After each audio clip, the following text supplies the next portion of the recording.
He walked away from Rome at the height of its decadence, vanished into a cave, and emerged to reshape the entire civilization of the Western world. How did a nobleman's son from a small Umbrian hill town become the father of Western monasticism, the man whose 73 sentences of wisdom would govern hundreds of monasteries for 15 centuries? This is the story of Benedict of Nursia. Around the year 480, the conventional date, though no contemporary source confirms it precisely, a boy named Benedict was born in Nursia, a small mountain town in the Umbrian highlands of central Italy. His family was described as noble. The Latin phrase is ex honestis ortus parentibus, born of honorable parents, though the precise details of their rank and wealth are not independently documented. He had a twin sister named Scholastica. Everything we know of her, and of Benedict himself, comes from a single source, Pope Gregory the Great, writing roughly 50 years after the saint's death. When he was old enough, his family sent him to Rome for a liberal education, the path expected of a young man of his station.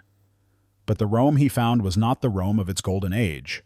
It was a city fractured by decades of Gothic invasion and political collapse, and the students around him embraced a life he found deeply troubling. According to Gregory the Great, Benedict was scandalized by the dissolute life of his fellow students, and so he made a decision that would alter the course of Western history. He walked away. He left secretly, accompanied only by his nurse, and traveled east into the hills. All of this we know solely from Gregory's dialogues, the single biographical source for Benedict's entire life. Tradition holds that even in this early period, something of the miraculous accompanied him. A clay tray, a capsa, that his nurse had accidentally broken was found whole again after he prayed over it. But he did not want miracles to define him. He wanted solitude. Slipping away from his nurse, he pressed deeper into the wilderness, until he found a place called Subiaco. There he met a monk named Romanus, who pointed him toward a narrow cave in the cliffside above the Inio River. For approximately 3 years, the young monk lived as a hermit in that cave, praying, fasting, and seeking God in silence. Romanus would lower bread to him on a rope with a small bell to signal the delivery. It was an austere, hidden life, and it was in that cave that his vocation was truly forged. Word of the hermit in the cave spread. Monks in the region asked him to lead them. He agreed, and quickly discovered that community life was far more complicated than solitary prayer. Some of those early monks resented his discipline and, according to Gregory, even attempted to poison his wine. Tradition holds that when Benedict made the sign of the cross over the cup, it shattered in his hand as though struck by a stone. He left that community and returned to Subiaco, where he began building in earnest. Gregory tells us Benedict eventually founded 12 small monasteries in the valley there, though the exact number and location cannot be independently verified. Around 529, he left Subiaco and traveled south to a high ridge above the town of Cassino. There, on the ruins of a pagan hilltop temple, he founded what would become the Abbey of Monte Cassino. It was at Monte Cassino that Benedict wrote the work that would outlast every empire of his era, the Regula Monachorum, the Rule of Saint Benedict. The Rule is a document of 73 chapters, a practical, humane guide for communal life organized around prayer, work, and study. Its prologue opens with a single word, ausculta, listen. Benedict structured each monk's day around the divine office, the liturgy of the hours, 7 communal prayer times spread through the day and night, and the principle that came to define his spirituality, ora et labora, pray and work. Tradition holds that miracles marked the life of that community. When an iron tool slipped into a lake, Benedict placed a stick in the water, and the blade rose to the surface. Tradition holds also that a dead child was carried to Benedict's feet by his grieving father. Benedict threw himself to the ground in prayer, and according to Gregory, the child rose.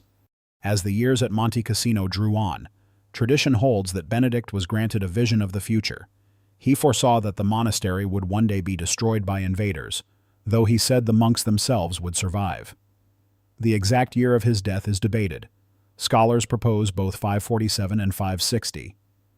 What Gregory the Great records is the manner of it, which his disciples never forgot. 6 days before he died, Benedict had his tomb opened. He received the Eucharist, the body and blood of Christ in the Catholic tradition, and then, according to Gregory, stood upright, supported by his disciples. He raised his hands in prayer and breathed his last. Tradition holds that at that same moment, Two monks in distant locations were granted an identical vision, a radiant road blazing with light, rising eastward from Monte Cassino straight into heaven, and upon it, a figure clothed in glory, ascending. Everything we have told you, every miracle, every detail of this life, comes from one man, Gregory the Great, writing in his dialogues around 593, roughly 50 years after Benedict's death. No contemporary account survives, no writing by Benedict himself, except the Rule. And yet the Rule survived everything. The fall of Rome, the Lombard invasion that destroyed Monte Cassino, just as Benedict had foreseen. The chaos of the early medieval centuries.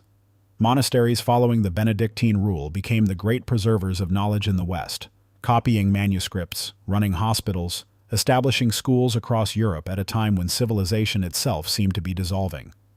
In 1964, Pope Paul VI formally proclaimed Benedict the patron of Europe, acknowledging what historians had long recognized, that Benedictine monasticism had been one of the foundational pillars of Western Christian civilization.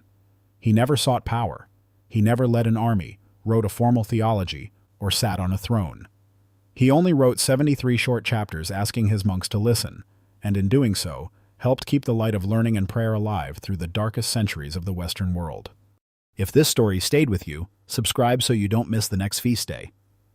Saint Spotlight publishes a new saint biography every week, and the next one is coming sooner than you think.